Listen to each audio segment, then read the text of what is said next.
ఈ వాక్యాన్ని వీక్షిస్తున్న సహోదరి సహోదరులందరికీ క్రీస్తు పేరట వందనములు. ఈరోజు వాక్యం ద్వారా దేవుడు మనతో చెబుతున్న మాట, యెహోవా నాకు చేసిన ఉపకారములన్నిటికీ నేను ఆయనకేమీ చెల్లించదును. కీర్తన గ్రంథము 116:12. నిజమే కదా, మనం ఏమి చెల్లించగలం దేవునికి? ఆయన మనకు చేసిన ఉపకారాలకు ఏమి చెల్లించగలం? కొన్ని లక్షల కణాలతో ఫైట్ చేసి నీ తల్లి గర్భంలోకి నువ్వు పిండంగా రావడానికి నీకు ఎవరు సహాయం చేశారు?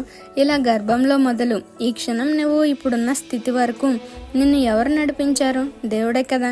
నీకు తెలిసి కొన్నైతే నీకు తెలియకుండానే ఎన్నో ఉపకారాలు దేవుడు చేశాడు. మరి ఇన్ని చేసిన దేవునికి ఏమి చెల్లించగలం? ఏం రుణం తీర్చగలం చెప్పండి? మనం ఎన్ని చేసినా ఆయన రుణం తీర్చలేం. కానీ మనం ఆయన ఇష్టానుసారంగా చిత్తానుసారంగా జీవిస్తూ దేవుణ్ణి సంతోషపరచగలం.